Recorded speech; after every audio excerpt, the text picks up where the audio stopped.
My favorite is an episode called Two on the Aisle, which involved Oscar having to become the theater critic on the newspaper. And Oscar knows that he's in over his head. So he palms the tickets off on Felix, and then without telling him why, and then picks his brain when he comes home so he can phone in his reviews, right? Now, this was one of the reasons it's my favorite show is it was my idea. And the problem was, all we had on it was enough to get us to the act break, the midway point. Once Felix realized what Oscar was doing and called him on it. And we didn't know where to take it. And we put the idea, we only had it in outline form, and we put it on the shelf. And it sat there for over a year. And we didn't know how to beat it until I figured out how to beat it. And again, you go back to what you know. I mean, kind of like we went to the Honeymooners for that script that got us our jobs back.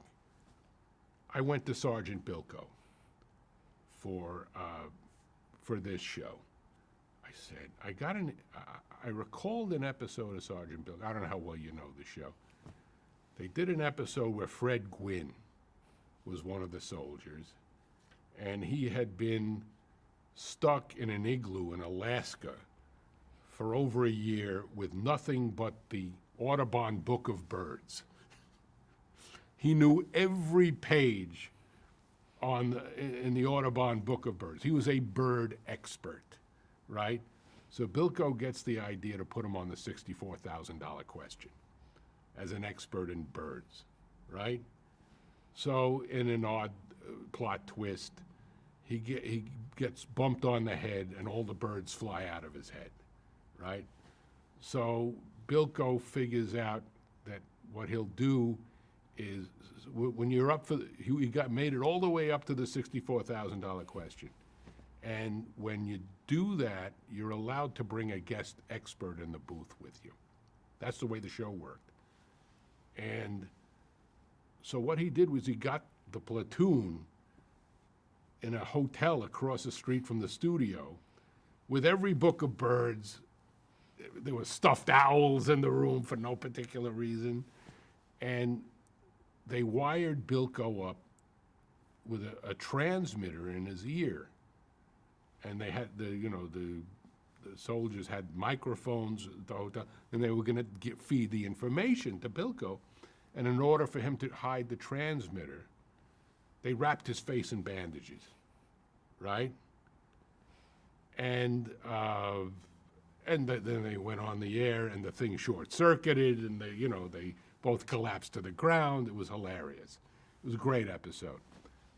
And I had this image of Bilko in the bandages, right?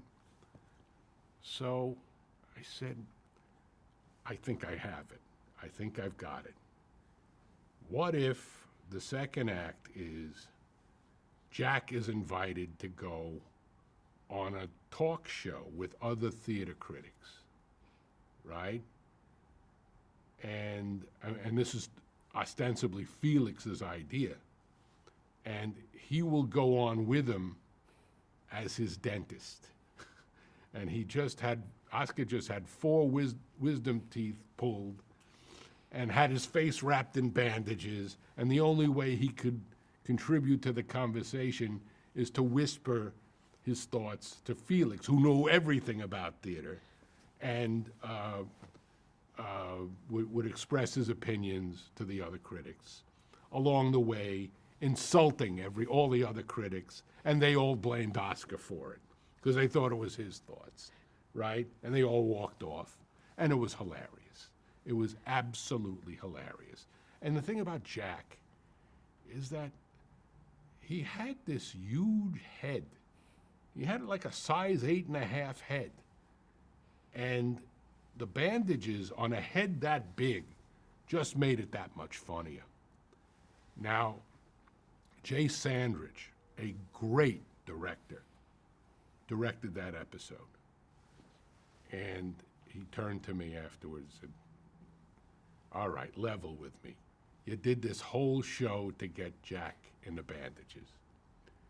I said, Jay, I swear to God, we had the first act sitting on the shelf for over a year. We couldn't figure out how to beat it. And we came up with that.